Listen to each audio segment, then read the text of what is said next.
Hello friends, this is Himanshu Sharma और मैं आपके लिए लेकर आया हूँ स्टेप एजुकेशन हब के साइड से नए एजुकेशनल वीडियोस। तो हमारा पहला टॉपिक है आज का सर्कल यानी कि वृत्त। तो चलिए स्टार्ट करते हैं हमारे पहले टॉपिक के साथ। सर्कल किसे कहते हैं, क्या होता है सर्कल, समझेंगे इसके पार्ट्स को और साथ ही साथ में कुछ इंपॉर्टेंट पॉइंट्स, और लास्ट में होंगे आपके लिए कुछ क्वेश्चंस जिनके आंसर आपको देने होंगे कमेंट सेक्शन में। ओके,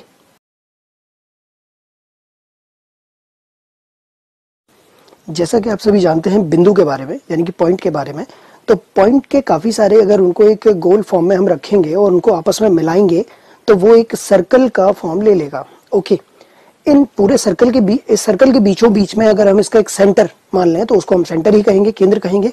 और इस केंद्र से यानी कि इस सेंटर से इस चारों साइड की लाइन तक की दूरी को हम कहते हैं त्रिज्या, यानी कि वो होगी हमारी रेडियस। ओके, सो अगर हम आगे देखते हैं तो ये जो चारों साइड की लाइन है उसको हम क्या बोलेंगे, उसको बोलेंगे हम परिधि यानी कि सर्कमफेरेंस।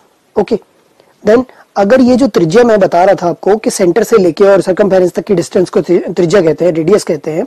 अगर इसी रेडियस को हम डबल कर दें यानी कि ये सेंटर से होते हुए दूसरे कोने पर जाकर मिल जाए तो ये बन जाती है हमारी डायमीटर यानी कि व्यास। अगर ये हमारी डायमीटर से होकर ना जाए तो ये सर्कल के सर्कमफेरेंस के दो पॉइंटों को आपस में मैच करेगी। ओके, मिलाएगी, उनको एडजॉइन करेगी। एंड व्हेन ये एडजॉइन होंगे आपस में तो ये बनाएगी हमारी कॉर्ड। आप देख सकते हैं कि सर्कल के अंदर दो पॉइंट कोई भी अगर मैच करते हैं ऐसे जो कि सेंटर से होकर ना जाए तो वो कहलाते हैं कॉर्ड। अगर ये सेंटर से होकर जा रहे हैं तब भी हम इनको कॉर्ड कह सकते हैं, लेकिन सबसे बड़ी कॉर्ड का नाम क्या है, डायमीटर है। ओके ओके, नेक्स्ट हमारा पॉइंट है आर्क। आर्क क्या होता है, हमारे सर्कमफेरेंस के कोई भी दो पॉइंट और उनके बीच की डिस्टेंस जो होती है वो कहलाती है क्या, आर्क कहलाती है। आर्क को हम इस तरीके से शो करेंगे, आप देख सकते हैं। देन नेक्स्ट पॉइंट है हमारा सेगमेंट। सेगमेंट क्या होता है, सेगमेंट को हम हिंदी में कहते हैं वृत्तखंड। अगर हम कोई जीवा यानी कि कोई कॉर्ड अगर सर्कल के अंदर खींचते हैं तो इसमें क्या होता है कि सर्कल जो है दो पोर्शन में डिवाइड हो जाता है। तो जो हमारा छोटा पोर्शन होगा उसको हम कहेंगे लघु वृत्तखंड यानी कि माइनर सेगमेंट, और जो बड़ा पोर्शन होगा उसको हम कहेंगे दीर्घ वृत्तखंड, जिसका मतलब हुआ मेजर सेगमेंट। ओके, अगला पॉइंट हमारा सेक्टर। सेक्टर को हम इस तरीके से समझेंगे कि आर्क के दोनों पॉइंट को अगर हम लाइन खींचकर सेंटर से मिला दें तो वहां पर एक एंगल बनेगा। एज लाइक एक फिगर ले लीजिए माइंड में, पिज्जा का। पिज्जा का जब एक पीस आप काटते हैं तो आप जब उसको निकालते हैं तो जो आपके हाथ में पीस है वो कहलाएगा माइनर सेक्टर, और जो रिमेनिंग पोर्शन है वो कहलाएगा मेजर सेक्टर यानी कि लघु त्रिज्यखंड और दीर्घ त्रिज्यखंड। Okay, next point tangent. Tangent क्या होता है कि अगर कोई एक एक्स्ट्रा लाइन है और जो हमारे सर्कल की सर्कमफेरेंस के एक पॉइंट पर टच करते हुए निकल जा रही है, ओके, तो उस पॉइंट पर जब टच कर रही है वो लाइन, तो वो लाइन कहलाएगी सर्कल के लिए टेंजेंट लाइन, स्पर्श रेखा।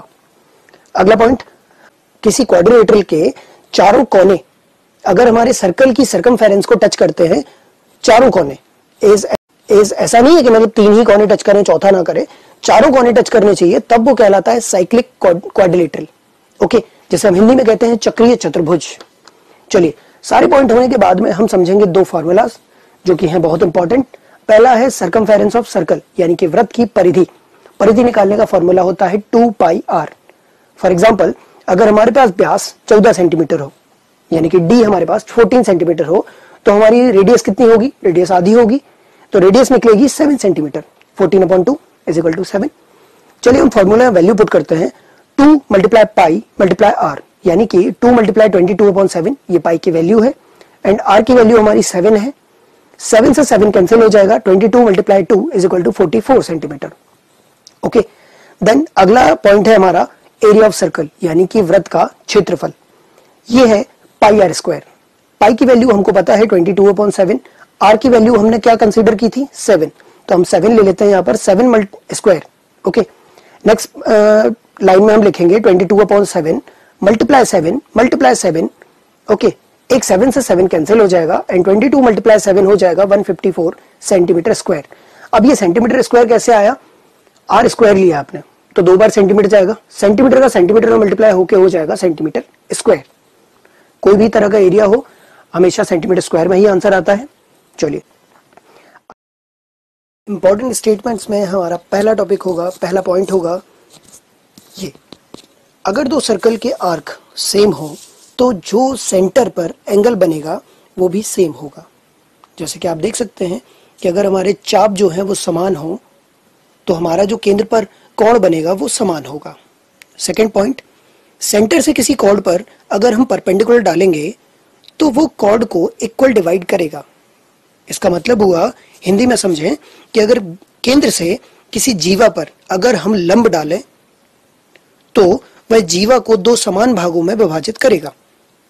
थर्ड पॉइंट, दो इक्वल कॉर्ड्स सेंटर से इक्वल डिस्टेंस पर होती हैं। इसका मतलब हिंदी में हुआ कि अगर दो हमारी समान जीवाएं हैं तो वो वृत्त के केंद्र से समान दूरी पर स्थित होंगी।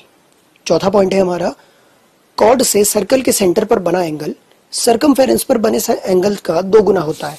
यानी कि आप देख सकते हैं पोर्शन में कि अगर हम 2 पॉइंट ले लें, जैसे हमने आर्क लिया, एक चाप लिया, और चाप के हमने 2 पॉइंट लिए, दोनों पॉइंट से हमने सर्कल पर सेंटर पर बनाया एक एंगल, उस एंगल को मान लेते हैं हम ये 90 डिग्री का एंगल है, ओके।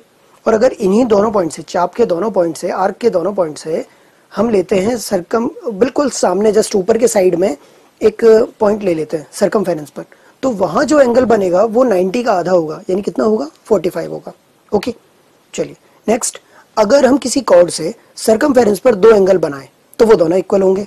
लाइक एज ये देखिए, मैं एक सर्कमफेरेंस पर 2 पॉइंट ले रहा हूं, और इसके बाद में मैंने क्या किया है कि इन 2 पॉइंट से 2 लाइनें निकाली है। एक लाइन मैंने इस साइड लेके यहाँ पे देखिए एक एंगल बना दिया, एंड सेकंड मैंने एंगल बी बना दिया है, ठीक है। एंगल ए एंगल बी दोनों ही बराबर होंगे, ओके। पॉइंट नंबर 6, अर्धवृत्त में बना कोण समकोण होता है, यानी कि सेमी सर्कल मतलब कि बिल्कुल आधा डायमीटर खींचने के बाद में, जैसे मान के चलिए हमने एक पिज्जा खा रहे हैं, पिज्जा को हमने जस्ट बीच में से आधा कर दिया है, तो अगर वो पिज्जा की जगह एक सर्कल होगा तो सर्कल के आधे पोर्शन में अगर हम कोई एंगल बनाएंगे, यानी कि हमने डायमीटर के दोनों कोनों से 2 लाइन खींच के सर्कमफेरेंस के किसी पॉइंट पर मैच की हुई हैं, तो आप कहीं भी मैच करें वहां पे एंगल बनेगा 90 डिग्री, ओके।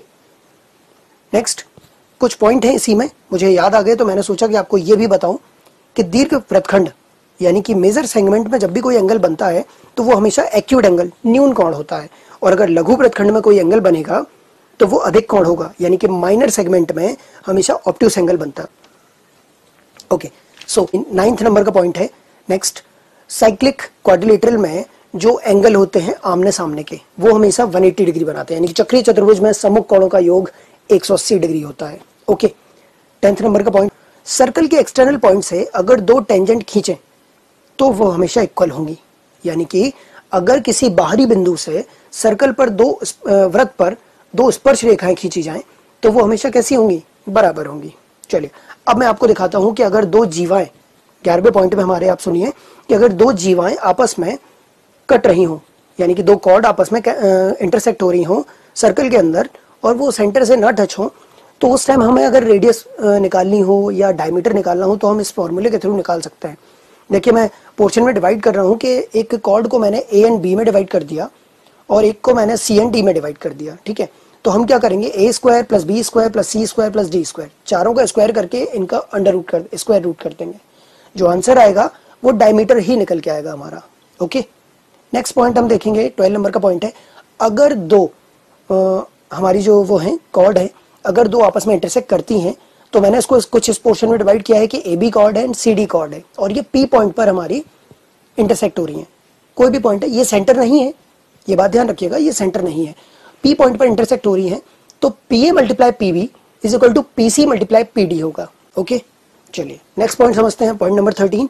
पॉइंट नंबर 13 में हमारे लिखा हुआ है कि अगर कोई सर्कल किसी स्क्वायर के अंदर बंद हो तो वहां पर फिर उनके बारे में कैसे निकालेंगे, आमने सामने की जो लाइंस हैं उनका जो एडिशन होगा वो एक दूसरे के इक्वल होगा, यानी कि A B plus C D is equal to B C plus A D. यहाँ पर ये चीज फैक्ट है, ये होता ही है।